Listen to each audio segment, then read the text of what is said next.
you did not have to break God's law to be a sinner. You were a sinner already by being a child of Adam. Listen to this. Who is this commands that we, even though we have not break, even though we never broke, we still have sinned. See, this Adam that did it, before he received the law, he committed sin. This is the pattern, this is the prototype, this is the imagery of the one to come. His name is Jesus.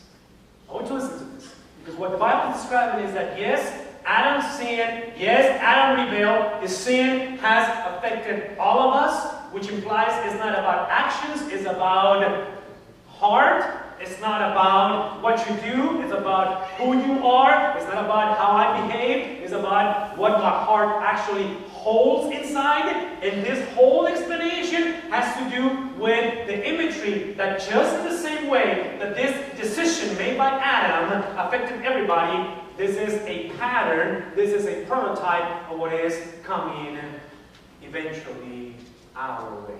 So guys, come on, just look with me for a second on this historical thing.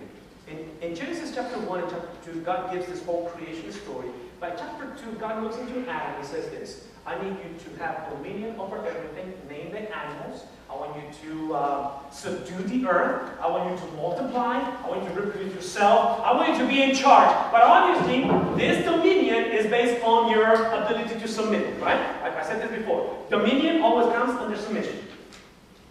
Adam and Eve decided to be above submission, and literally hell breaks loose. That's chapter 2. By chapter 3, turn the page, or you go to the next chapter, by verse 15. After God shows up and just brings judgment into the serpent, judgment into the lady, judgment into Adam, the very next thing that he does is he provides a solution. Verse 15. The serpent will literally strike the heel, okay, strike the seed of the woman, the son, the child. But the Bible says that this seed, this child, eventually will crush the head of the serpent. So what I'm trying to tell you is that the same Adam that brought death into destruction, eventually a second Adam is going to come and show up. What are the implications of this? The implications is that when Adam sinned, when Adam rebelled, when Adam gave way to rebellion, God immediately provided the first messianic prophecy. To the point that this first Adam is compared to the second Adam, Jesus Christ. And when Jesus shows up and he becomes the mediator, he becomes the fulfillment of this law. He becomes the expression of the presence of God with the purpose to reconcile us to God. Please listen. As we come close to the Lord, if you are here and you have walked close to Jesus, if you are here and you desire to walk close to Jesus, it's with the purpose so you can persevere. It's not with the purpose so you can get a quick fix, assurance that you're going to go to heaven when you die and live like there is no God the rest of your days. See, this perseverance, people, listen to me, is the byproduct, not necessarily of your endurance, although I'll give you credit, some of you are very tenacious. Some of you are very laser mind and laser focus, and you are very task oriented, and I applaud you. But at the end of the day, if you are in this place and you are a Christian, it's because God has preserved you. God thought about you way before you were born, way before you committed sin. Huh? Because if you disregard that, if you continue to relate to God individually, you will automatically turn around and say, well, I'm in, you ain't, too bad. And our apathy, our complaciveness is communicating to the world the way we run our finances, the way we run our time, the way we run our lives, the way we treat our sexuality. We're basically conveying to the world, you can literally go to hell. I'm not going, so why should I worry? I'm in.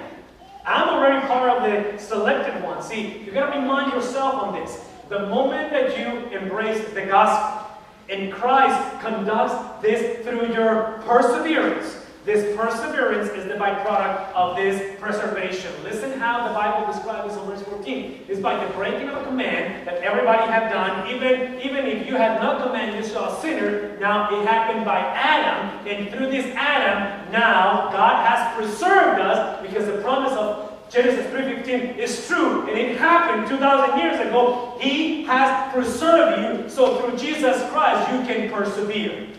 So I want you to listen to me.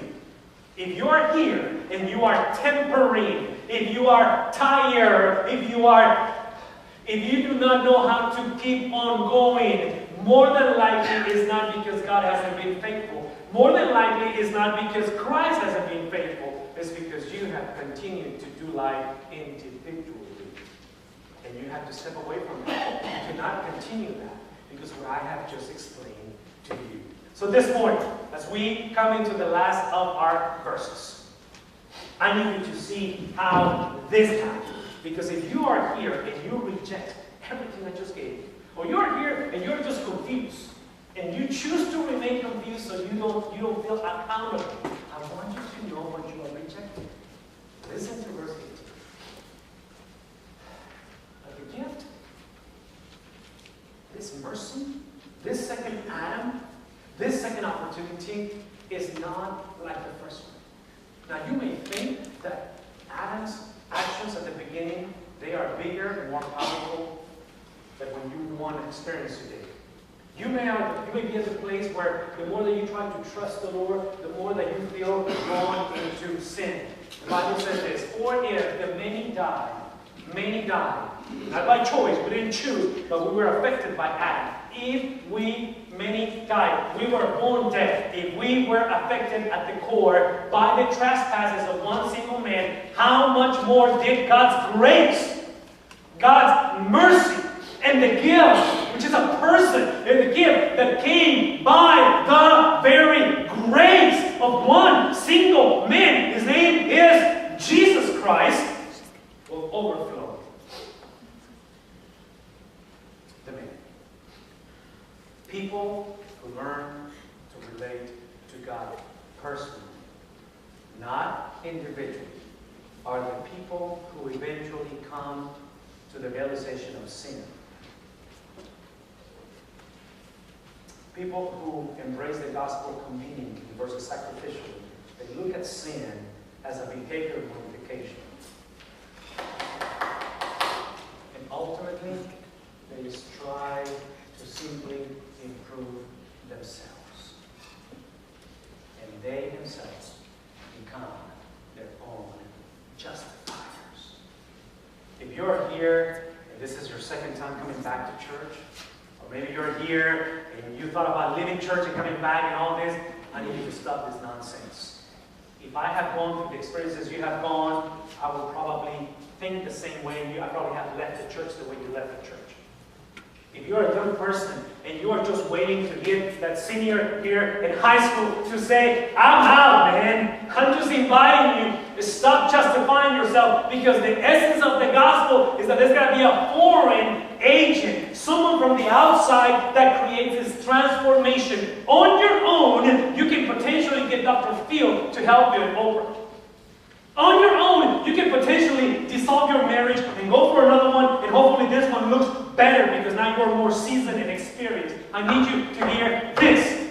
The conversation of sin begins that just as one man was the opening experience for sin to enter, and he created a domino effect through one man, and that man is not you. A new beginning starts today. His name is Jesus. And this Jesus has become this agent that is a foreign agent to us. I am always drawn to my personal experiences, and I'm not going to apologize for that, because I don't preach experiences. I preach the gospel that remind me of my personal experiences. A couple of months ago, I was able to travel to Russia, and I was in Belarus, one of these Russian countries. And if you guys help me with the lights, guys, so we can see the picture better than on the screen. But I was able to travel through. I didn't go, I didn't stay there, I did not, but I just kind of traveled to Poland. You have Germany, you have Poland, you have Belarus. So it's all this together. And this week, I was reminded, because this week, this former Nazi camp was brought into the picture in Poland. This is the place where Hungarian Jews, this is Jewish people that lived in Hungary in Second World War II, they were drawn by the masses, forcibly drawn into this concentration camps. And according to the history of World War II, in this particular camp that you see here, which is in Poland, 1.1 million of them were executed in the gas chambers, multiple ways of execution. And I'm listening, I'm watching this online, and I'm reading the report, and I couldn't help it because, again, I was in Belarus, which is a neighboring country, and I was there, and I was able to meet with this family. Now, this family, the young guy that you see in there, not me, the younger guy, I don't know, the younger guy. The younger guy in there with the glasses, in here, well, some here. This guy heard me preach on Sunday at church in Belarus. And he contacted our translator and said, hey, can you get him to come to my house and speak to my parents about what he preached? Make arrangements by Thursday night. I'm sitting there in the living room in this apartment complex that they're just old buildings. You can only imagine this is Russia. And we're sitting there, we're sharing the gospel, and the guy is so hard. I mean, the guy is just cold blood. I mean, he has no desire. You gotta remember, this guy grew up under this Russian communist regime, right? So they come from a philosophy, a worldview that there is no God. There's just this anti-Christian mindset. And the guy is sharing with me some of his life. I'm sharing with him the gospel, and he ultimately comes to me and says, why are you here? Why would you take the time to travel from your country to fly across the ocean, come into this country among all the countries? What's it? Among all the countries, among all these people, you come into my place to sit down in my living room to share this message. Now, if you remember back then, it was within a few months after I went through my issue with my vision that I lost one of my eyes. And I look at the guy with my one good eye, and I said, one of the reasons why I'm here is because I lost one of my eyes. And I have no idea what's happening to the next one. I have two. But if I ever go into any more trouble with my vision, I want to make sure that I go wherever the Lord sends me to share a message that is extremely important and you matter to God. That conversation turned into an experience where he opened his heart to Jesus Christ. And as he was opening his heart and he was just sharing with me his pilgrimage, he reminded me that he grew up under this World War II experience. And he ended up sharing with me some of the artillery, some of the weapons that his father used in World War II when they battled the Nazis, when they battled the Germans. And I remember sitting there and taking pictures of this iconic, things in their patriotism. And I'm thinking, for me, coming back from the United States and being such a patriotic nation that we are here, I'm listening to the story, and I cannot help it. Because in this concentration camp of Poland that I just gave you, on Tuesday, there was this 93-year-old German guy, a former Nazi, that he was brought to sentence. He was brought before the judge because he's been accused of basically 300,000 lives from 70 years ago. You read the story and you find out that this guy was a bookkeeper. That's what he did. Which implies, as these Jewish people were brought into these concentration camps, he was more responsible to take their money and their belongings.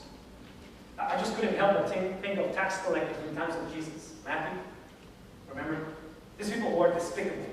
Because think about it, you are a Jew, and you're walking into this place where you know where their final is, and somebody's taking what belongs to you, the little that you have. And this guy took all this money, and the article specifically says he took from multiple European currencies 70 years ago. And he openly confesses in this interview, he says, I didn't do anything personally against these people. He goes and says, I witnessed atrocities. I saw people put to death. I saw people being executed. He says, the most horrific thing that I saw is when I was walking outside the camp and a German soldier grabbed a little infant, less than a year, from the feet and banged his head against a truck. He said, I witnessed that. And he comes and says, I'm here. See, he's been accused of 300 lives. So if I'm thinking, okay, so Herod Hernandez, which has been on the news because of his one single murder, what do you do with 300,000? How do you put it in context of morality? He's 93 years of age. And yet, he comes and says, I'm asking for forgiveness. The article openly says, I'm asking for forgiveness. See, the irony of the story is that there's this lady by the name of Eve, that she walks into the same trial, the same Tuesday. She is a survivor of the same concentration camp. And she's witnessing the trial of this man. She was there 70 years ago. All that I'm here to tell you is that you and I, based on what you just read, we're guilty. You are guilty, I am guilty. 2,000 years ago, there was a witness that walked into the courtroom. And his righteousness forgave you. His mercy reached out to you. And you became a free man, a free woman. The question now comes is, what do we do with this freedom? Are we living like free people? Do you feel free today? Are you exercising this freedom today? I don't know where you are in this pilgrimage. Maybe for some of you, you have never met your Eve. You see, she was interviewed prior to the trial. She spoke pretty harsh against this guy and what she witnessed, the people that she lost in this concentration camps. After she listened to the testimony and saw the contrition of this 93-year-old man, if you read the article, now she thinks a little different of the guy. Now she's seeing him as a victim of the system. She believed that the guy never actually did anything himself, but he was a part of the system. So this morning, I'm just asking you to think about the freedom that Jesus has given you to behave, to act, to do life in a freedom manner. In a manner that actually you and I become the agents of freedom. That maybe you will be the Eve of many today as you go on with your life. Maybe you look at your marriage, you look at your children, and they're still bound to the guilt and to the needs of this world, and tragedy is still present, and they do not know how to deal with them. And all that I'm asking you this morning is to become an agent of change.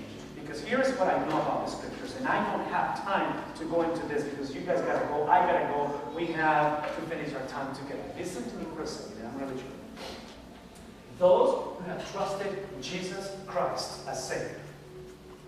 Jesus did not simply put us, everyone, back into the same place where Adam was. Jesus restored humanity at a better relationship that Adam never knew. Never. You are royalty. You are a child of God. You have been forgiven. If I walk into your house and I said, let me have your phone bill for the month and I'll just pay for you, you'll be thankful. But if I walk into your house and I pay your mortgage, that will be a different kind of hug that you're going to give me.